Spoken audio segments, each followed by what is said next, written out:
bien bonjour, on connaît désormais beaucoup mieux l'équipe de Galbrina et Kiwan, alors quoi de mieux que de faire une pierre de coups et voir ensemble qui seront les personnages qui vont vous faire dépenser vos astrites.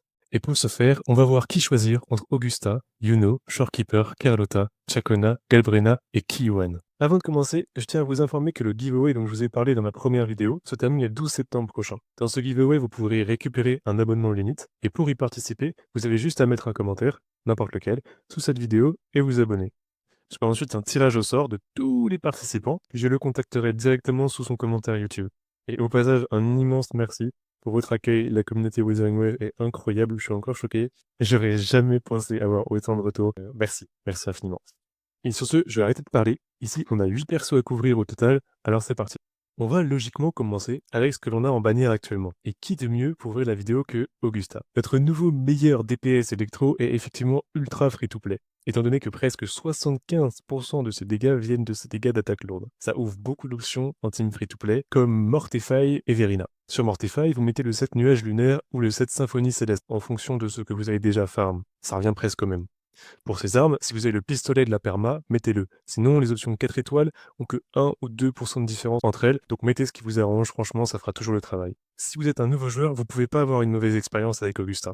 Vous faites Augusta, Mortify, Verina, et vous avez une team parfaite pour avancer jusqu'à l'endgame. Pour les options alternatives, vous avez à la place des Mortify, Frolova, qui booste aussi les attaques lourdes. La synergie est bof, parce que quand vous faites l'ulti d'Augusta, vous arrêtez le temps. Et quand vous arrêtez le temps, vous arrêtez aussi la marionnette de l'ulti de Frolova. Mais Frolova a quand même plus de dégâts personnels que Mortify, donc ça reste viable. Et ne tirez pas Frolova pour Augusta. Et évidemment, Shorekeeper est meilleur que Virina. Si vous l'avez, n'hésitez pas une seconde, mais on reparlera d'elle bientôt. Et pour ce qui est de la meilleure team d'Augusta, ça sera Augusta avec Yuno, mais on en reparlera juste après, et Shorekeeper. Pour ce qui est des armes, c'est la partie un peu moins free-to-play d'Augusta, quand on voit que son arme principale apporte 30% de dégâts en plus que l'arme de la perma. Cela dit, même avec l'arme perma, vos dégâts seront astronomiques. Alors ne vous inquiétez pas, et si vous avez l'arme signature de Jian, juste mettez-lui l'arme et économisez vos astrites, parce que l'arme de Jian a que 8% de DPS environ de moins que l'arme signature d'Augusta. Pour le reste des armes, vous avez les autres statistiques affichées à l'écran. Encore une fois, ces ratios sont tellement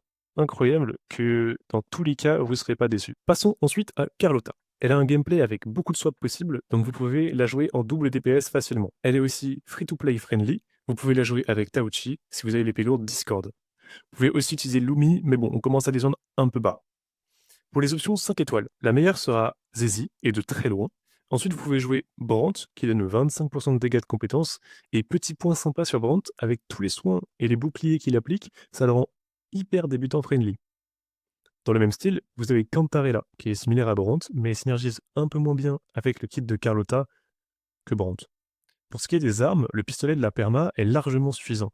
Si vous adorez Carlotta, vous pouvez prendre son arme, vous verrez de gros dégâts à l'écran, et vous ne le regretterez pas, parce qu'il est le meilleur pistolet 5 étoiles du jeu, tout simplement.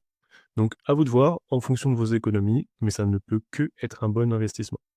Petit point sur les 4 étoiles de la bannière, ils sont éclatés, vous en ferez rien. Si vous êtes débutant, vous avez forcément dans votre box, ne tirez pas sur cette bannière pour les 4 étoiles. Ne vous forcez pas à risquer d'avoir un 5 étoiles que vous ne voulez pas pour ça.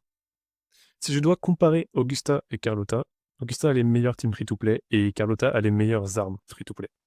Si vous voulez un choix objectif, Carlotta est plus facile à jouer, des attaques où vous ne pouvez pas être tapé par les ennemis, vous pouvez la jouer avec quasi n'importe qui. Mais si vous êtes plus axé méta et optimisation sur la durée, donc un investissement long terme, Augusta la dépasse déjà beaucoup, alors même qu'elle n'a pas ses supports dédiés. Ensuite, on va s'attaquer à Shorekeeper. C'est un gros morceau. Son surnom, c'est la Muspool, donc vous me voyez venir. Elle donne des stats critiques à gogo. Pour tous ceux qui ont la flemme d'optimiser leur build, c'est parfait. Pour ceux qui ont du mal à dodge, elle vous donne des dodges gratuits, donc c'est parfait.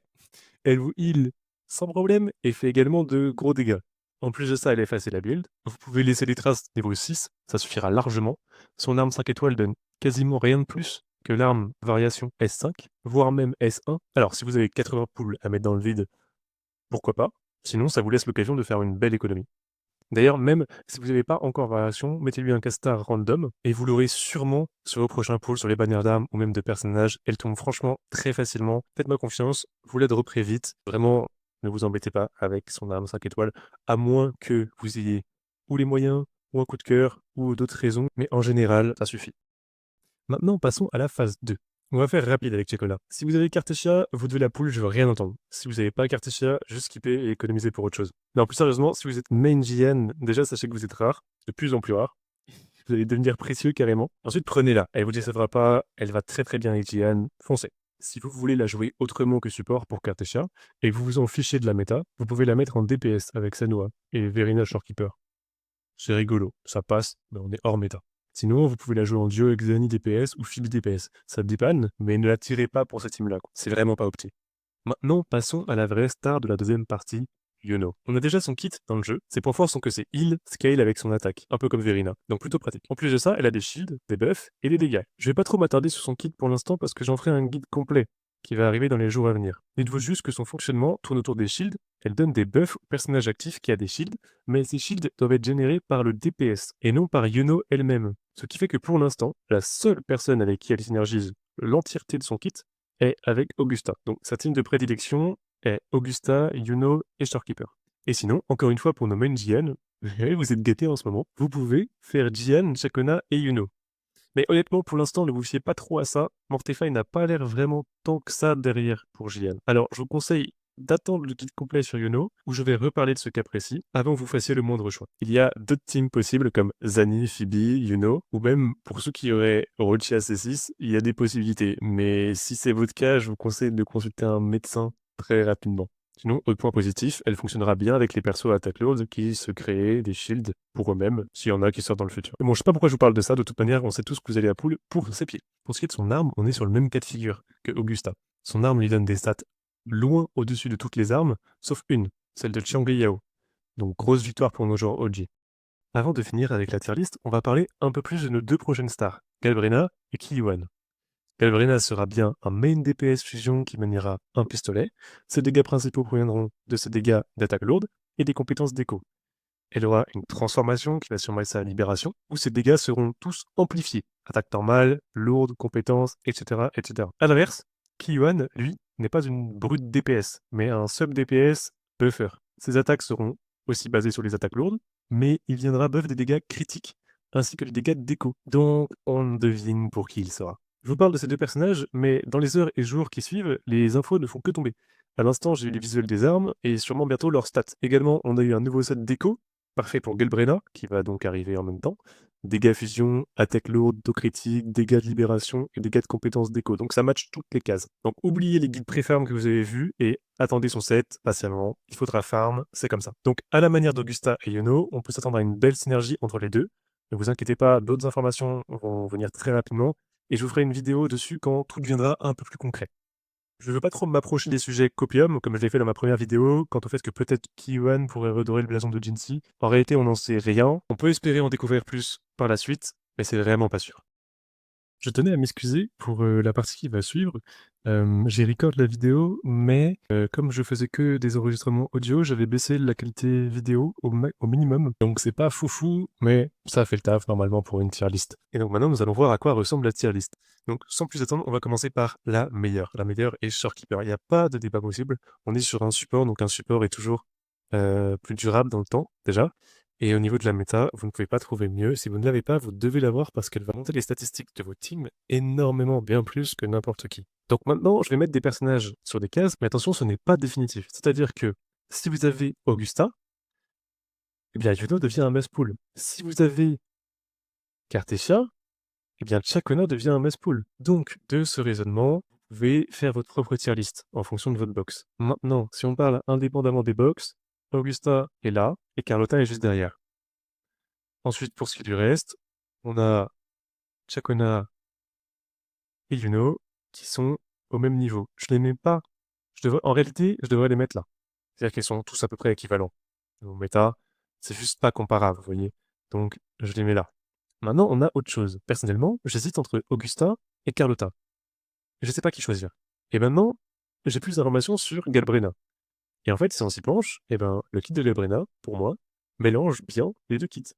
Donc, je vais les mettre tous ici, et je vais mettre Galbrina ici. Parce que Galbrina va être sûrement aussi forte que Augusta, et aussi forte que Carlotta. Et avec ça, j'ai son sub DPS qui va très bien. Je n'ai pas beaucoup de personnages masculins dans ma box, donc je tiens à l'avoir. Donc voilà quelle serait ma tier list personnelle. Évidemment, elle pourra changer parce qu'on va voir un peu plus sur les compétences et dans le cas où les 2 vous intéressent et vous savez pas qui tirer, vous pouvez toujours économiser et être sûr d'avoir les 2. Parce que si vous avez Augusta mais pas Yuno, c'est un peu embêtant, vous devez attendre son rerun. Si vous avez Carlotta ou et cetera, vous m'avez compris. Avant de couper, j'aimerais vous parler de l'avenir de la chaîne, c'est-à-dire que, heu, vous m'apportez un soutien immense et ça me fait extrêmement plaisir et j'aimerais bien honorer votre soutien. Pour ce faire, je vais faire un guide sur Shorekeeper, un guide sur Mortify et un guide sur Yuno très prochainement, qui sera avant sa sortie. Donc ces 3 vidéos vont arriver au plus vite, peut-être pas tout de suite, c'est-à-dire que ça sera sûrement pas demain parce que je compte également ajouter une option qui va être un site web. C'est-à-dire que j'aimerais que chaque guide de personnage soit accompagné d'un site qui référence toutes les informations que je donne sur le personnage. Moi, j'étudie dans l'informatique, donc ça me plaît de faire ça et donc j'essaierai de mettre, des ambiances des personnages, faire une page différente pour chacun et personnaliser ça un maximum. Donc voilà, j'espère que ça vous plaira. Ça arrive très, très bientôt. Bye bye.